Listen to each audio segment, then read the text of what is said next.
Welcome to the Couples Expert Podcast with Stuart Fensterheim, LCSW, your source for the latest tips and practical down-to-earth advice on creating emotionally connected, thriving relationships. Now, here's Stuart.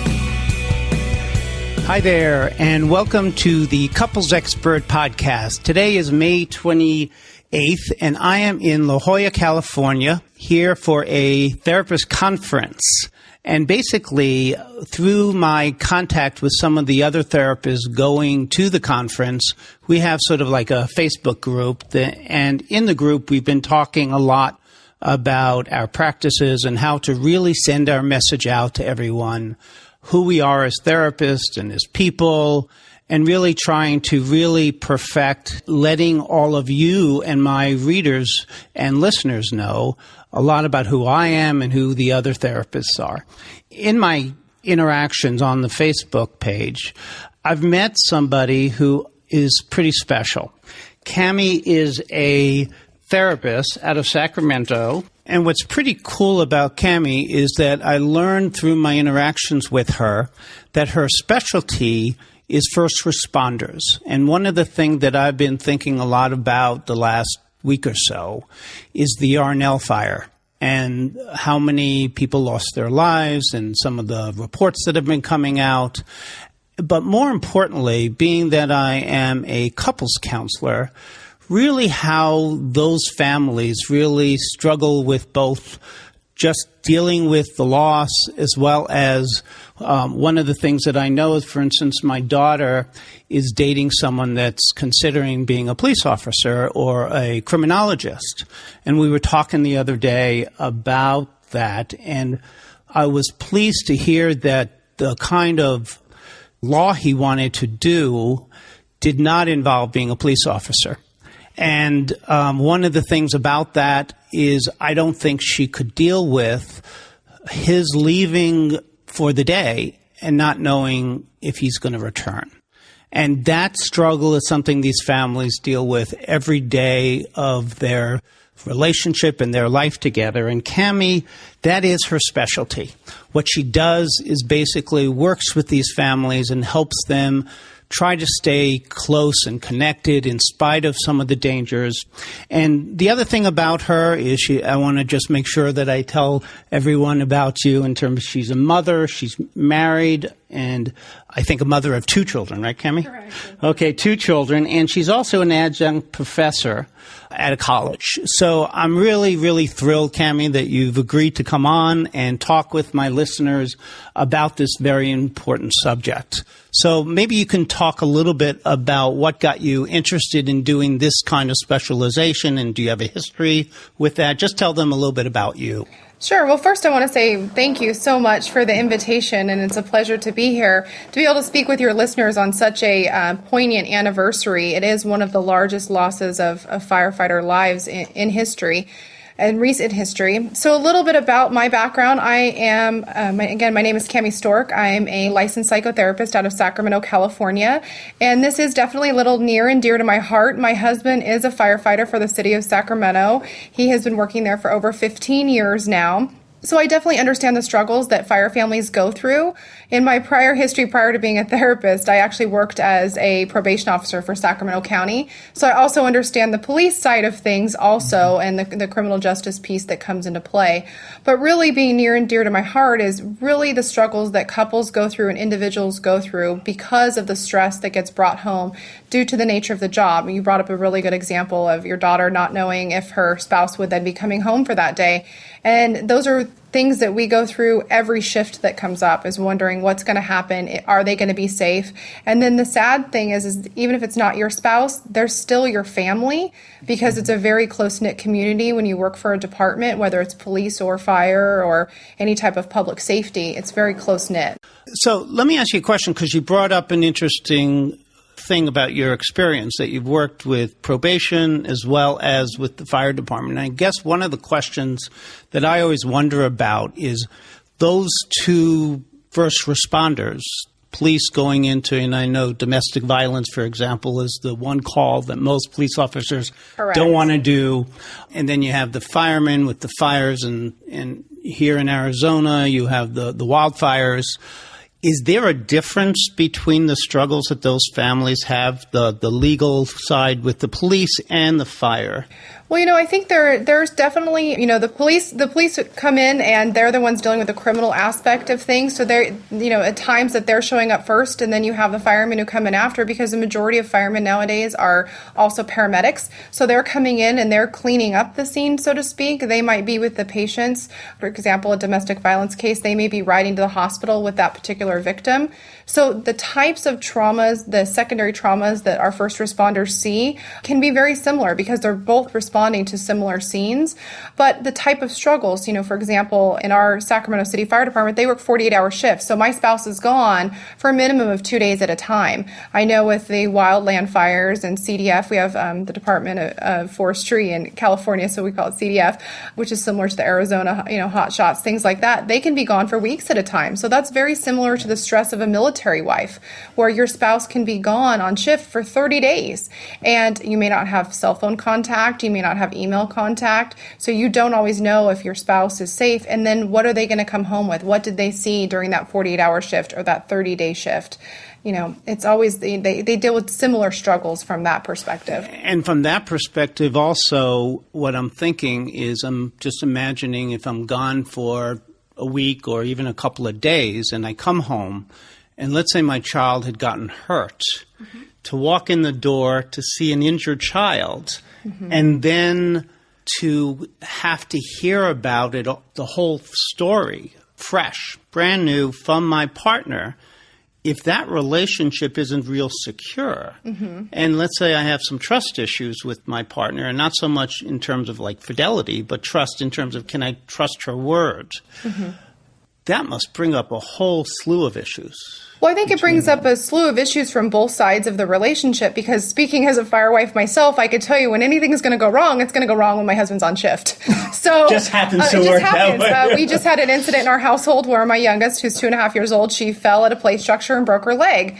Sure enough, my husband was on shift, and so not only do I have to call and explain to him that his daughter is hurt, but now I have to hope that, as weird as it is, that she actually really is hurt, because I'm calling him away from his shift to come home to the hospital. And then, sure enough, her leg was broken. So he is a first responder to fix somebody else, but now he can't fix his own child. So and not being there for his child. There's the kind of the conundrum that comes into it. But as the spouse, there tends to be also some frustration, which is, I'm single parenting for a portion of my month. And, I'm very fortunate in what I do for a living, being a therapist. I'm able to set my own schedule. And, I love what I do. I love when I come into work. It feels like a break sometimes from the kiddos. But other spouses work 40-hour plus weeks, and then they're still the only spouse that's on while their spouse as a first responder is on shift. Right. So basically you work in 2 or 3 jobs, because you're working the job as a mom, you're working as a job at whatever position you have. Correct. And then the job as a wife, that's sort of an interesting kind of dilemma. Right. And then if he walks into that scene with your situation, your 2.5-year-old child, one of the elements that I think absolutely has to be in place there is his being able to say to himself, I know she did the best job possible and was alert, watching my child. Right. So that this injury could not be avoided. If there's any doubts in that, that rift between you and that person, the couple, how do you deal with that loss of not being present so that it doesn't create? I think, my opinion of really working as a couple in the public safety field is you really have to never stop dating your spouse. And I say that, and it sounds very simplistic, but the reality is when you're dating your spouse, you still liked them and respected them. Right. So if we're still dating our spouse, we feel like they're on our side. We still like them. We still enjoy our company with them. We still respect them.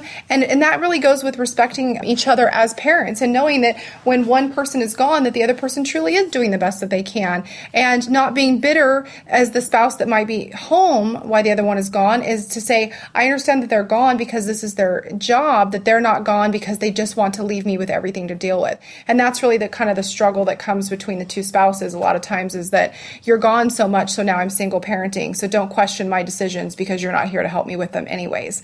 That tends to be a typical argument I see in the room with my couples, and really getting back to that place of understanding of we're both doing the best that we can, and we're really on each other's side. We're a team in this process, and that really helps solidify couples again. But not a normal team, because a normal team, you're both there. You're both present. You're able to interact and talk about those issues. Because the other thing that I sometimes see in not necessarily first responders, but in a lot of the couples that I see is when someone is working nights, it could be at a factory, it could be no matter what. In the middle of all of this, and I'm thinking firemen especially, although they tend to be at the firehouse, I think. I mean, I don't have a great understanding of that.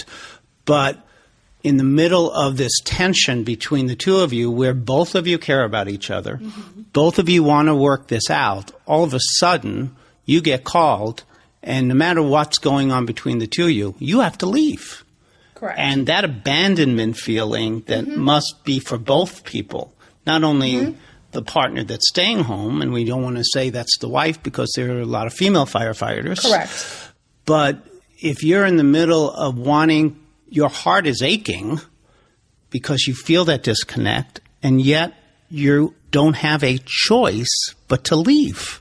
That must be awful. Well, I think that if you make every moment count, which I know is a really big deal for first responder families, when you really cherish your time together, you make sure that you're finding gratitude in the small things, because you never know when that's going to change, whether it is just a call away, it's an additional shift, or, you had Thanksgiving planned and your spouse gets mandatoried for another shift, whatever it is, to know that we're cherishing the time that we have together, because you never know when that time may alter. I'll share a little bit of a story about that. About 5 years ago, I got the phone call that no fire wife wants. My husband was blown up in a house explosion. There was a gas leak.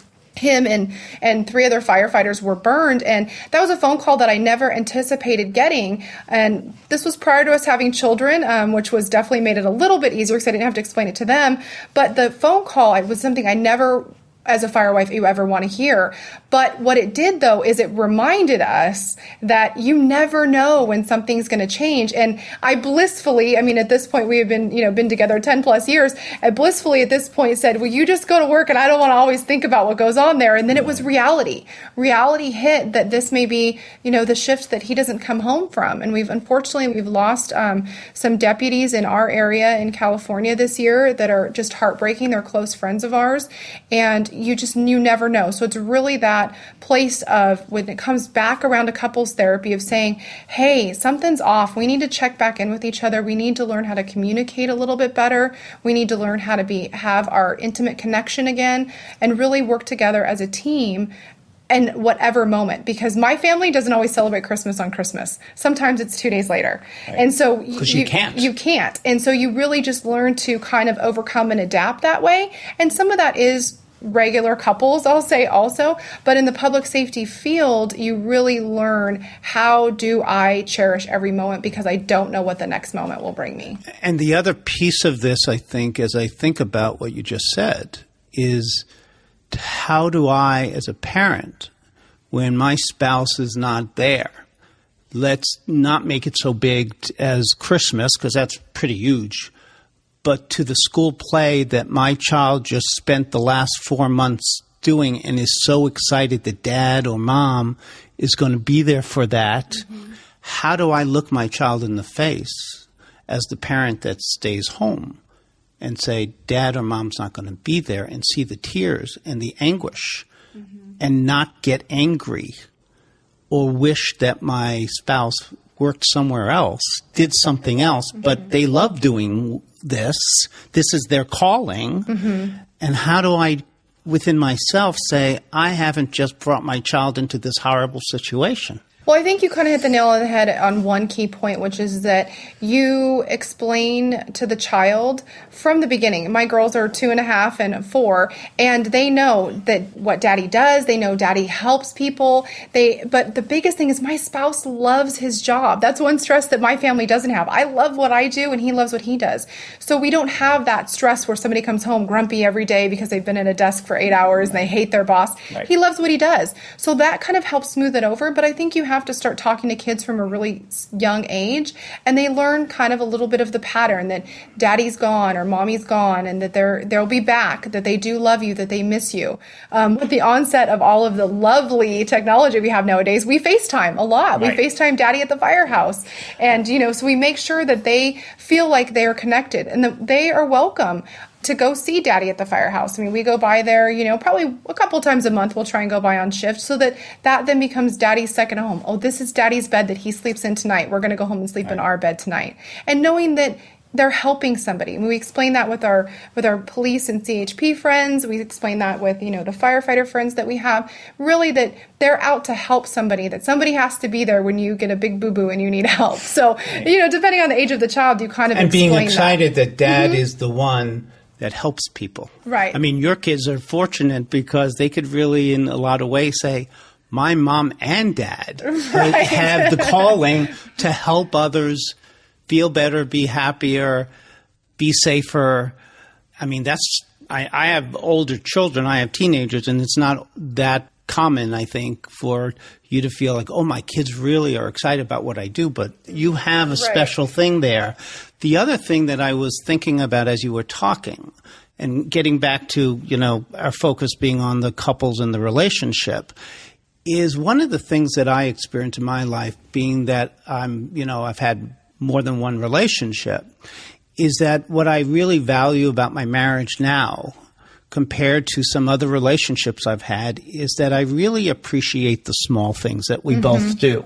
Absolutely. And one of the things that I'm hearing as sort of part of what comes from the first responder issues is really appreciating the small moments. Absolutely. And acknowledging for each other the small moments. So when you're there together on a weekend, to be able to look at each other in the eyes and say, I love you, and I am so thrilled that we're together, and not really focusing on the fact that there may be another weekend that you're not, mm-hmm. but focusing on the here and now and the positives, the growth, the joy of just being together. Absolutely. And being able to say, we're in this together. Absolutely. That's special. Mm-hmm. And I think that's a lot of what I'm hearing from you. That's very true. I always say that my kind of defining moment and happy place is my husband and I and the kids being able to go to Costco on a Wednesday morning. It sounds like the most mundane task, but it is. I mean, it's kind of funny. But the reason why is because I'm blessed that he's home. I'm loved that we have this amazing schedule, that we're able to be at Costco without the crowds on a Saturday. It's really just doing and spending time together and really finding ways to connect within your relationship. And it's like you said, it's really about that teamwork place of that we are on each other's team. It's not always easy, but we are on each other's team. I think the next piece that I'd like to talk about is about your work with these families. And you've talked a lot about how to make every moment count and all of that. But sometimes, the horrible situations that you hear from the police, and I know from the first responders, especially with some of the interviews that happened right after the fire about sort of just being a fireman, mm-hmm. is really walking into these situations, especially like walking in and seeing a child injured, horribly injured, maybe scarred for life. And that stays with the first responders a lot of the time. And I think it's unavoidable that they then bring that home. And I think we hear more about the police not talking all the time about what they witness and what they see and keeping that in and all the impacts that has. Mm-hmm. Is a fireman have is that experience of really not talking about the things that they need to be talking about with their spouse especially, that one support for them? Does that happen, and how do you confront that, or how do you deal with that? I think that is across the board, all first responders. They really have a hard time because they can easily open up to their family, and I say their work family, because you know that the person that just saw the same thing next to you understands. And sometimes trying to explain that to a partner or a spouse is really challenging because you can't get the depth of what occurred necessarily in that conversation, but having a safe place to do that. So either with your spouse or, with a therapist, there's various different ways to kind of relieve some of that PTSD, some of that post-traumatic stress from seeing things over and over and over again. And also, in the instance that we were discussing with the, Yarnell fire in particular, you not only have the loss of the lives, physical loss of lives, but you have the loss and those relationships for those coworkers that were there. And not only then the coworkers, then you go out one more ring, which is the spouses that were friends with those spouses. And now how do we have those relationships? How do I have a conversation with you knowing that your spouse isn't coming home tomorrow? It really makes that challenge for what is okay to talk about and what is not okay to talk about. And it's really department by department, the culture that's been established, which is kind of one of my missions in life, is to change the culture within the department so that they are able to talk about instances more than just having a debriefing that occurs after a major incident. There are supports and things that are offered, employee assistance programs, they'll do resources for therapy, but that is kind of short-lived sometimes. And so you have to ask, lean into your spouse and say, I'm having a hard time. And if you don't know how to talk about it, that's where somebody like you or myself comes in, is to help you have that conversation, because the spouse that wasn't there to experience the event sometimes doesn't understand why you're coming home and why you're grumpy. Why are you waking up having nightmares in the middle of the night? Why are you avoiding certain situations? I know my spouse would be none too thrilled for me sharing this, but after the house, we won't tell him. Hopefully he's not listening. After the house explosion, because it was a gas explosion that happened, and it was a noise that occurred right before. He said it kind of sounded like a barbecue lighting. It was kind of whoosh. And so I'll never forget, it was like probably 2 or 3 days later, he was in the shower, the shower door just popped closed, and he jumped about 2 feet. And he goes, oh, maybe that is affecting me a little bit. And I thought, gee, the burns on your face, the fact that you can't sleep, the fact that all this other stuff's going on, you don't think that it's affecting you, but the shower makes a boom, and now you realize that maybe something's going on. So I think it's just that you see so much, you have such a tough exterior that it's hard to kind of crack into that.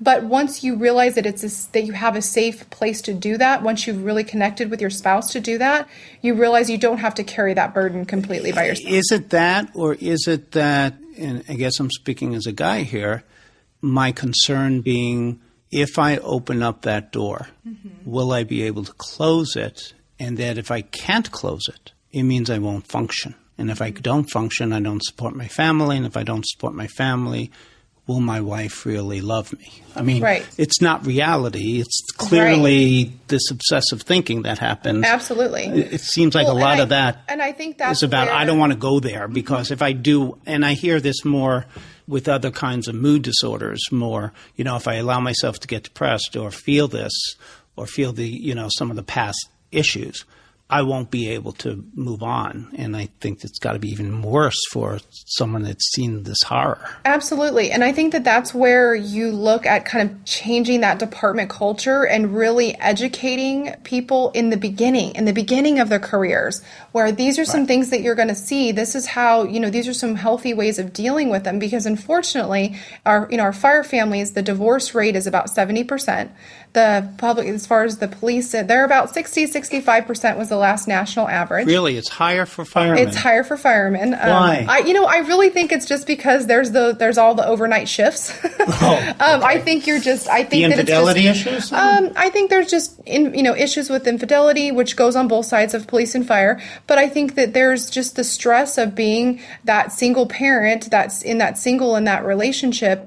having the spouse gone, but then you have all the other things that come along with being a first responder. You've got your sleep deprivation, your stress, you've got your secondary trauma issues. There's so many layers to that, but those are pretty high statistics for marriage. That's incredible. And so learning how to have a safe place to open up that emotion and learn how to get it out, and then learn how to contain it, like you're saying, to realize that it is okay for me to share this.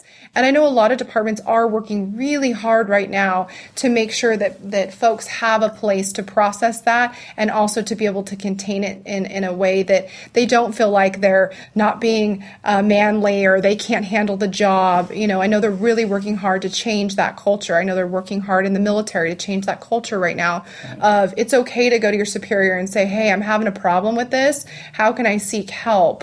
And not see that as weakness. And not see that as weakness, absolutely. And not only for your superior, but not your buddy who's supposed to count on you, and that you're supposed to, watch his back and he's watching your back.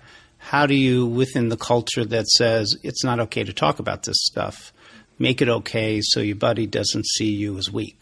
Well, you kind of touch on a very key point, which is that kind of camaraderie and that mentality of the responsibility for the other. I know when my husband was burned, the Mayday calls are actually pretty graphic, but all he was asking...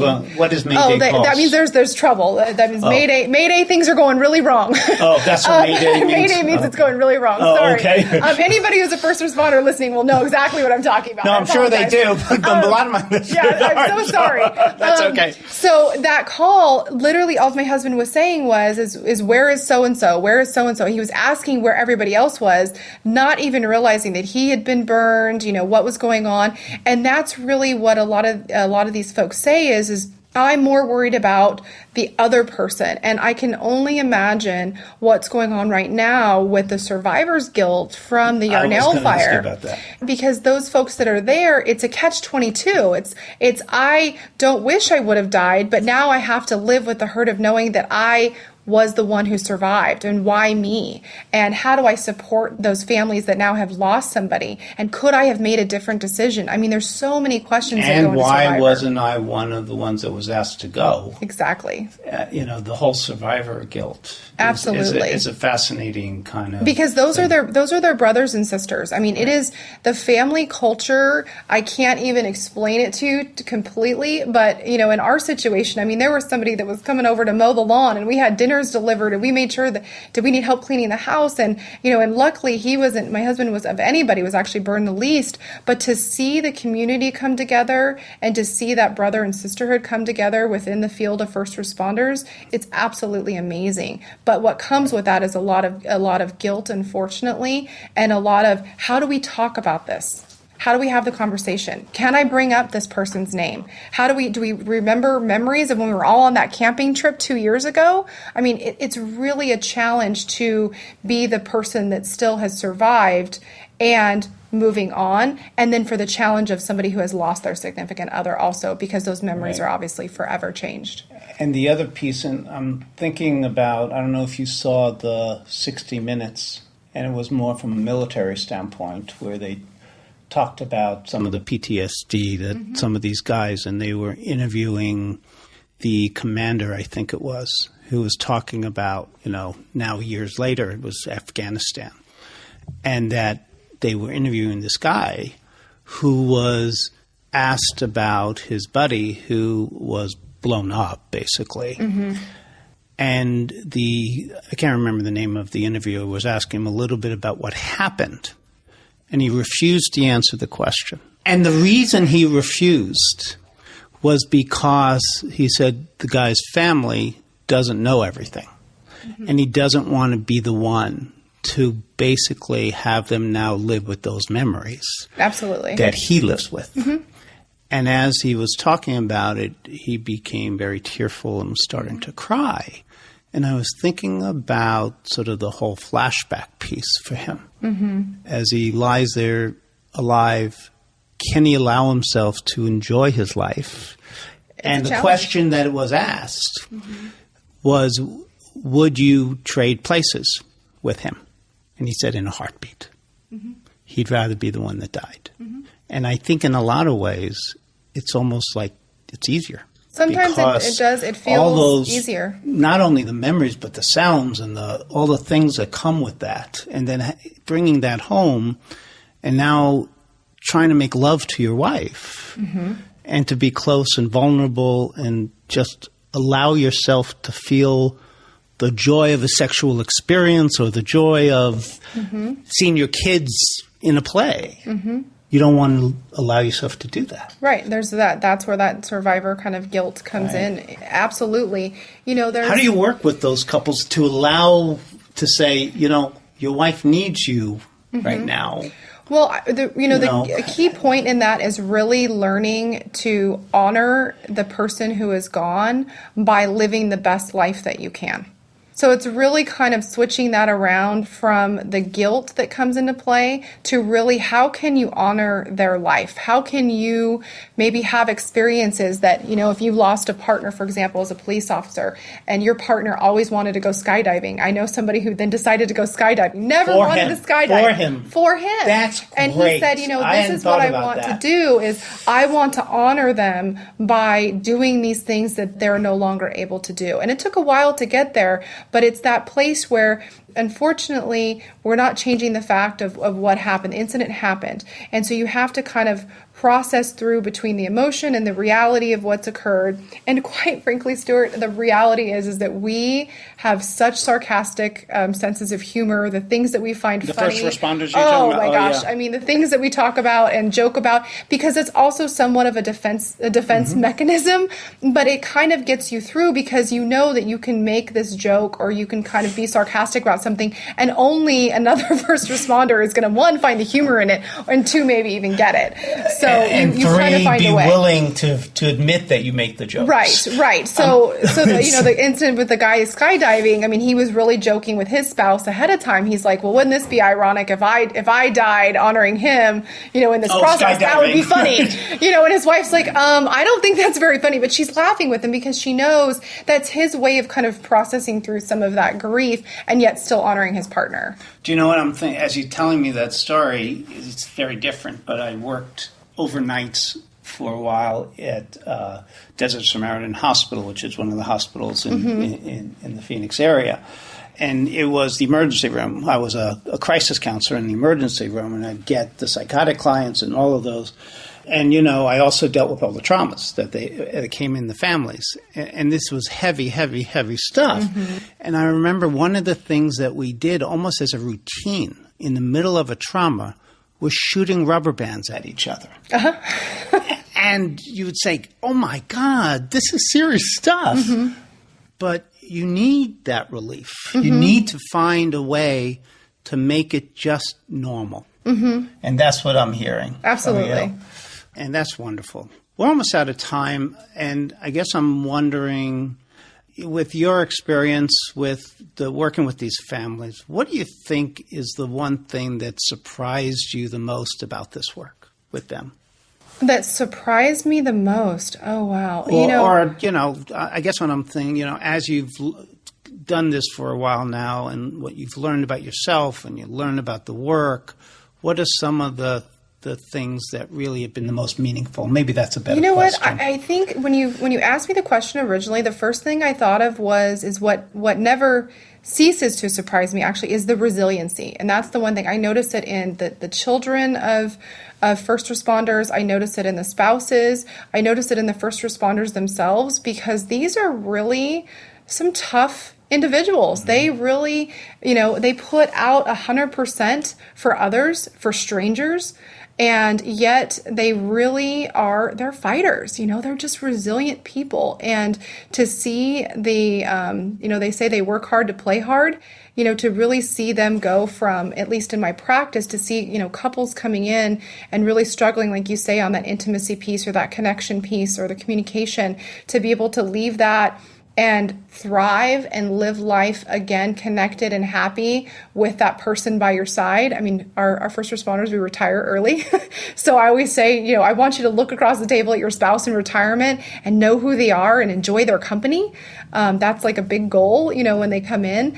Just the resiliency to see that, that they're fighters and that they have the ability to work through these issues with the same strength that they take into work, they can take into really working on themselves, that it's not a weakness to really work through those issues when they occur, because nobody expects an incident like the urinal fire to happen. I mean, that was just, I recall when it occurred, when we heard it in California and my husband mentioned it to me, we were both, had tears in our eyes. Those are not just 19 families that are affected. That is hundreds of families and a community that is forever scarred by that incident. And the resiliency to bounce back and be stronger after an incident like that, which people think is so hard to hear in the beginning, but really to work through that and be stronger at the end, the resiliency to me is just amazing. And I think the thing that I've been thinking about, being that it's going to be the 2-year anniversary, is, and I don't know if it also plays itself out with firemen, but I know with grief, just grief in general, generally the first few months, there's lots and lots and lots of support, and people come and they do, whether it's a religious ceremony or a civil ceremony, there's a whole lot of people there. Absolutely. And then after a period of time, people drift away and they're forgotten, basically, as if it's over. And now that it's almost 2 years, my concern is that those families really don't have the support that they really need. And sometimes this is the harder time, not the beginning. It is absolutely, you really make a very good point. It is absolutely a harder time as time goes on. And that's where I say, it's a matter of feeling comfortable mentioning, somebody's name and reminding and talking about stories and talking about memories and really keeping that memory alive. I could, just with, a major incident in our country with 9/11, you see there's a reason why those stickers are still around where it still says never forget. My husband has his radio strap and it has 343 on it because that was the number of lives lost in 9/11. He wears that every day. So this community... And he's probably not the only one. No, he's not. No, he's not. But this community, that's really what, I want your listeners to understand is there is always a resource available to you and that understands what you're going through. It is just usually a phone call away. And that is really a matter of wherever you're comfortable. If you're comfortable in therapy, great. If you're comfortable, doing some type of an employee assistance program or going to a meditation retreat, I don't care what it is. I just want to see you healthy and better. But, it is a feeling of kind of once the calm is gone, I really feel like that's when the big storm hits because the silence screams the truth. So if someone either here in this community or clearly this is going to be something that your community is going to hear about too, our podcast today. If someone wants to get hold of you or wants to ask any questions about any of this, that is struggling with some of this, what's the best way for them to get hold of you? The best way for them to get a hold of me is actually through my website, which is Kami Stork -mft.com. So it's KAMISTORCK -mft.com. And one of the things, one of the things I'm going to do is I always, with all my podcasts, have show notes, and then I'm going to put a link on that to your website so people, if they want to get hold of you, can do that. So. Absolutely. Yeah. Anybody that needs anything to reach out, I can connect you within your own community or within your own department, kind of help you navigate those resources. But there are a lot of resources that are out there for you and you're not alone. And it is a brother and sisterhood, across the nation. So definitely. I just want to thank you again and just let all my listeners know that Kami is something special and that she has such a great heart. So I really want anyone in her community especially to really reach out to her if you need to. And even in my community, if you're looking for support or a resource and you can't find it, someone who specializes, because this is clearly not a regular, you don't want to go to just any counselor for this. This is something that's highly specialized, and I think that's why I do emotionally focused therapy with that population. This population really takes someone special. So reach out to Kami if you need to. I think you won't be sorry. Anyway, I want to thank you again and just wish you all a good night. And my next podcast, which is this is probably because of the conference and sort of interrupting my series on infidelity a bit. But the next podcast we're going to do next week is going to be on online infidelity and how to cope with those things. So I'll see you all next week. Bye-bye. Thanks for listening to today's episode with your host, Stuart Fensterheim. You're one step closer to reigniting that fiery passion with your partner. For more information and your 30-minute free phone consultation with Stuart, visit www.thecouplesexpertscottsdale.com. We'll see you next time.